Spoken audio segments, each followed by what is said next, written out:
second talk is by Francesco Valente. He is from Portugal, and he has contributed interesting solution using low computational powers. Please, Francesco, thanks for your contribution first, and second, thanks for giving the talk.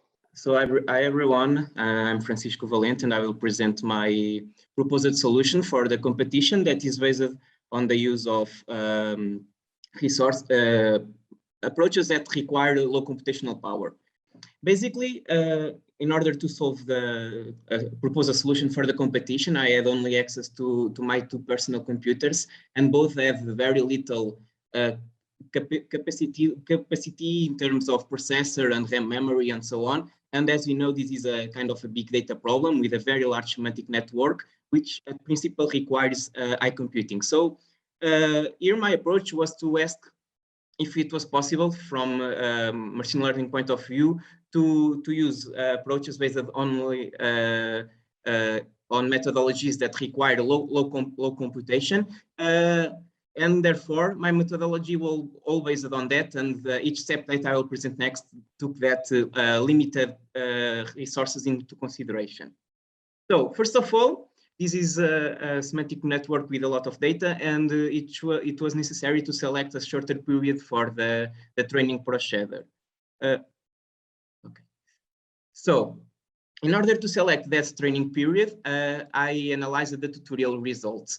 And as you can see here, thinking as a baseline our training performance in the tutorial, it was possible to see that there is a kind of incoherent concept drift over time in a very short period, because the testing performance significantly drops in 3 years, but then it significantly increases in the next 3 years. And so at least from my point of view, as this is a time dependency problem, I think this behavior was not expected to occur, and it will be necessary to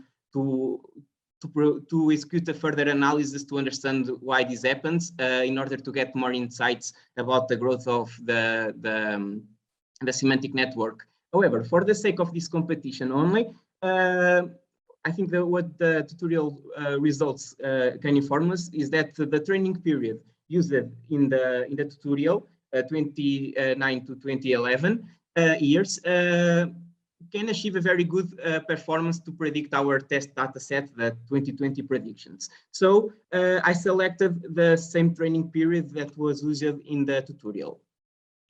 However, there are a lot of nodes in the semantic networks, and that translates to a very large number of pairs of unconnected nodes by the end of 2011, more specifically around 2 billion pairs.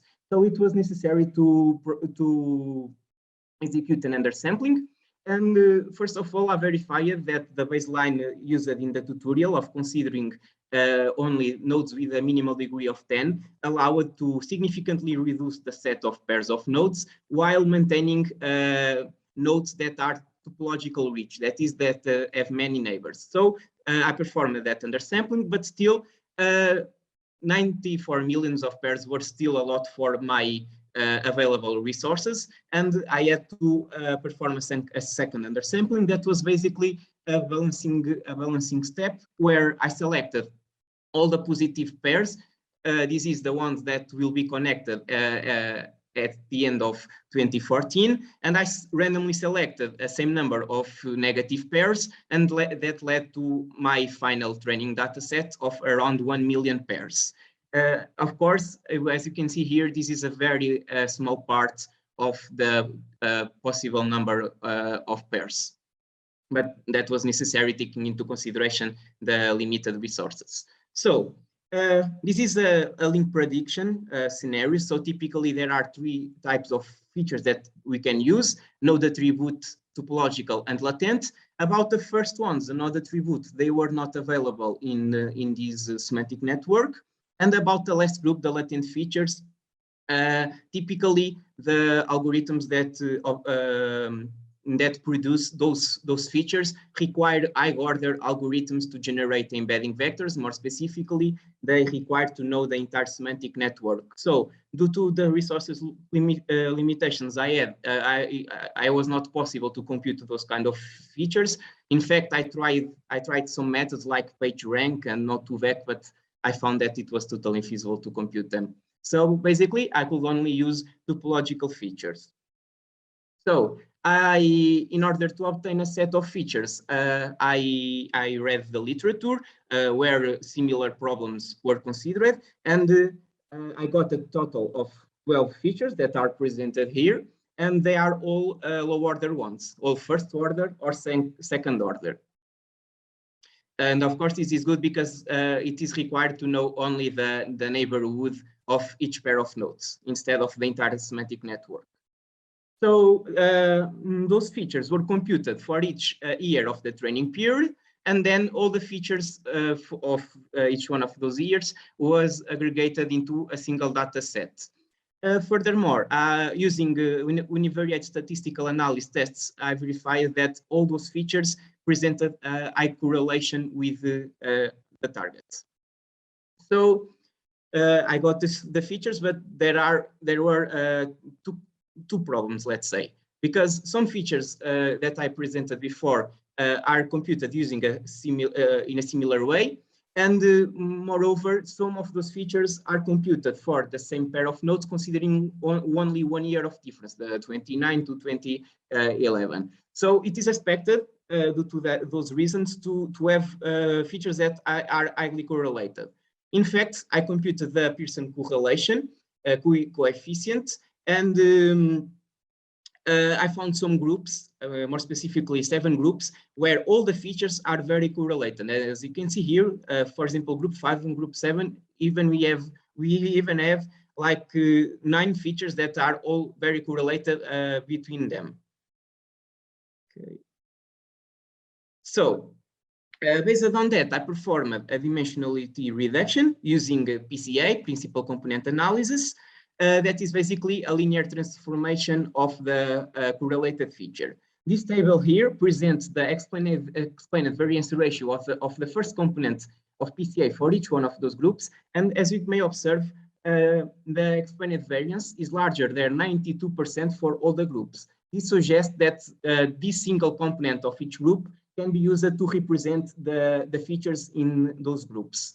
In fact, I performed the linear transformations of those principal components, and it allowed to reduce the set of features from the initial 45 features to our final set of 19 features. This is also expected to contribute to a better generalization of the prediction model. So the last step of the methodology was then to create the prediction model that would be used to predict the link likelihood of unconnected vertices. So I thought of, for example, more complex models like neural networks and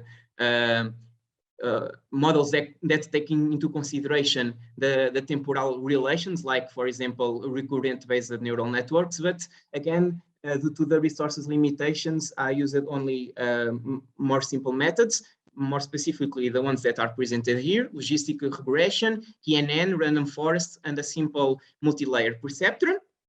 In fact, I even tried to compute SVM, but even SVM, I verified that it was unfeasible to compute them using my resources. So the hyperparameters of those classifiers were optimized using a random search through a 5-volt cross-validation. And in order to speed up all the process, I considered a subset of the training data set to train the models.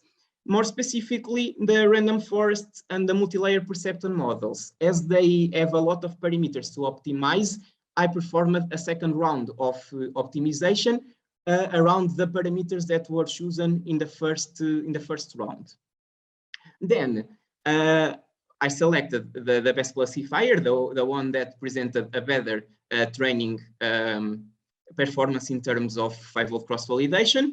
and applied it to my global data set of around 1 million samples to obtain my final prediction model. So here you have a kind of a summary of the methodology.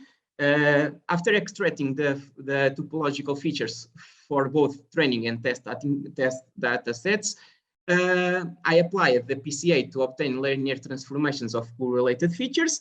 I apply the same linear transformations to my testing data.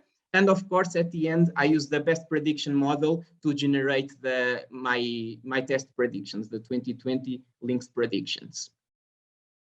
So in terms of training, random forests was the model that presented the best 5-volt cross-validation AUC. And so it was used as my final model to predict the 2020 predictions that, as you can see here, obtained a performance of 89.25%.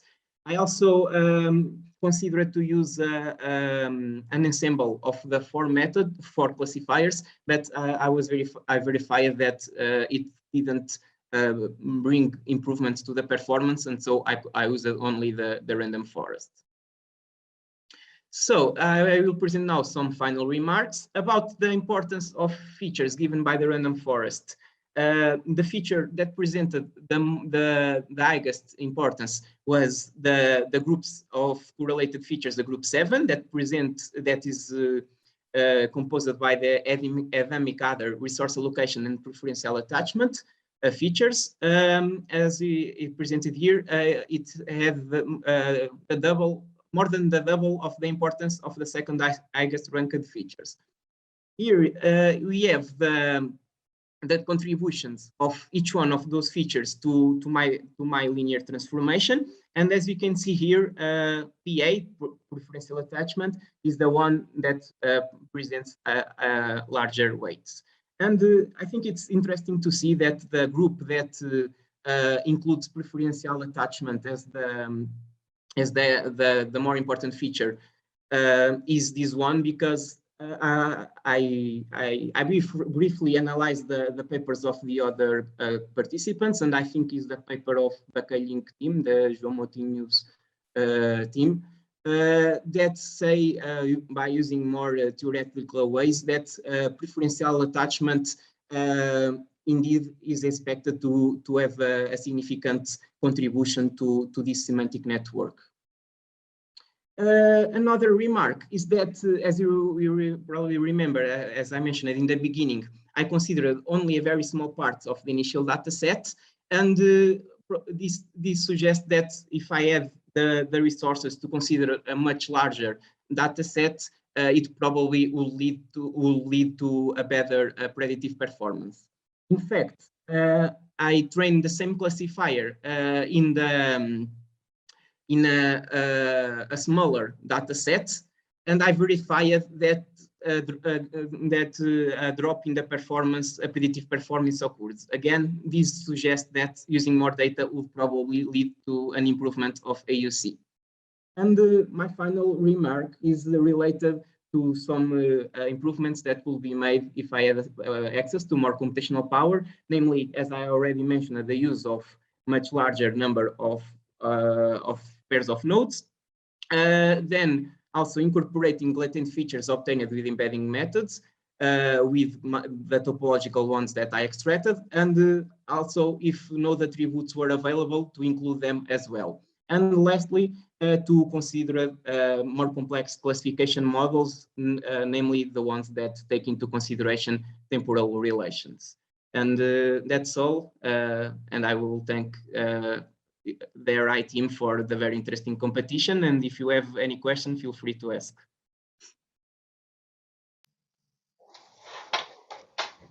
Thank you very much. That was very interesting. Interesting that that the problem with computational limitation actually leads to interesting workarounds that you needed to consider. So I have a number of questions.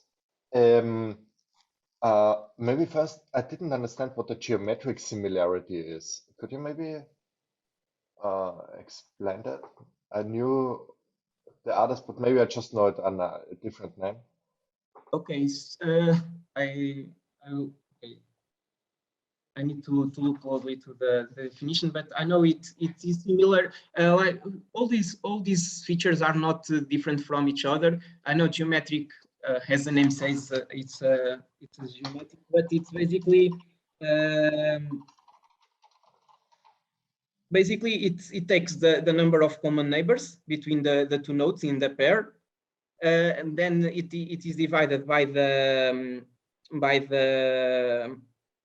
product of the individual degrees of each node, and then it's a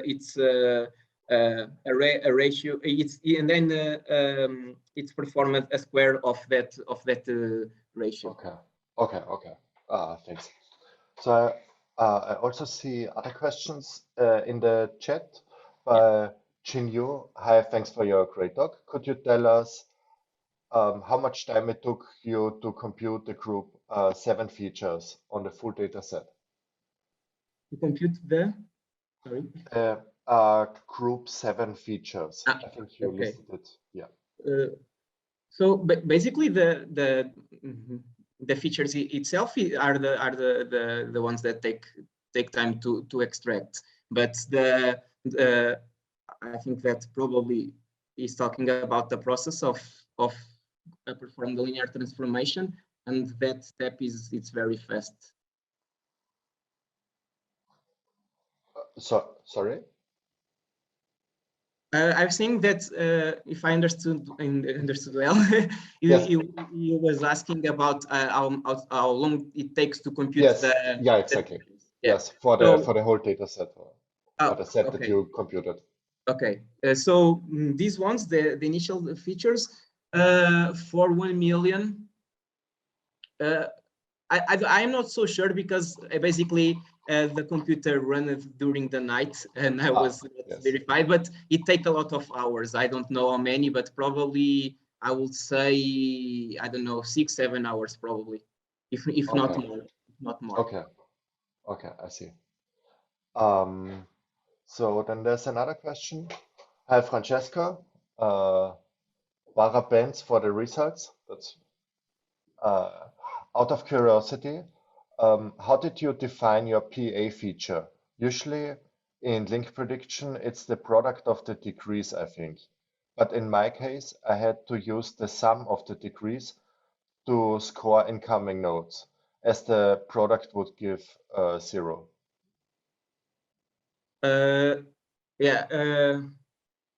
use the typical standard formula that is the product, because as I mentioned here, I only consider for the training it only considered node degrees with minimal degree of 10, and then there is no problem of the 0, 1. But yes, for the testing data set, if there was a 0 degree node, it led to a 0 value. Yeah, but I use the standard formula, the product. Okay, so you didn't change it. Okay. Yeah. So I had one other questions on your features. Do I understand correctly that you only use time independent features? So you actually don't use information like differences over the different years? Yeah, so yeah, the features are usually independently of the year. There are no temporal relations took into consideration, and as I mentioned in the paper, I kind of rely in the classifier to find some to get those insights. But for example, when I performed the linear transformations, even if it is not directly, we can say here that the year 1 is the most recent year. We can hear that those years have higher weights when considering in relation to the oldest years. So basically, when I compute the features alone, I don't take temporal relations into consideration, but when it is performed the linear transformations, the more recent years have more importance. Okay. It was I verify it basically. I see. So if I also verified, but I not present here, but for the random forest classifier, typically the more recent years also got more importance.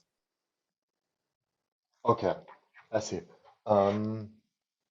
So then the final input to your model is the features, but not only from the last year, but from the last 3 years. Or Exactly. okay. Um, good. So yeah, that was interesting. You mentioned that the training data changed. So when you use only 10% of the training data that you used in the end, you Uh, nearly get similar results. That is very, very surprising. And yeah. actually, you get a better results than my simple baseline got. Do you know why this is? Because it seems you use so little information, but still can outperform um, a number of models. Yeah, I'm not sure, but one thing that I found interesting is that, for example, in comparison with the tutorial, the difference between the training performance and the testing one was very different. But from my approach, they are kind of similar. So with my training performance, I can uh, considerably to predict which will be the testing performance. And about those, I'm not sure, but yeah, I verified that probably because, I don't know, using good features, I would say, features that are indeed important for the problem. Hmm. I see. I see. Yeah. Okay. So just to give more insights, I think that in the baseline, only more features more related to the note itself, like for example, um, the total number of neighbors, the number of common neighbors were used. And in my approach, I also used some features that, for example, here, for example, those ones, namely these three, academic, other, resource allocation, preferential attachment, but also the similarity metrics. Uh, Probably those are some features that gave some more insights in relation to those initial ones that are more close to the ones that were used in the tutorial, I think. Yeah. Okay. Um, I see. Uh, the features, did you get them from the literature, or so you looked up what is used for link prediction in literature? Or? Yeah, I read like I don't know, several papers, like 10 or more, and Hmm. basically I analyze them. I analyze which features they use it, and of course some features I could not use. For example, the node attribute ones, and the same for the embedding ones. But in terms of the topological features, yeah, I basically read a lot of papers where link prediction was considered, and I select this set of features. Uh-huh. Okay. Very interesting. Cool. Well, congratulations. So these were all of my questions. Let's see in the chat. I think those were, yeah. Well, in that case, thanks a lot for your talk. Okay, thanks.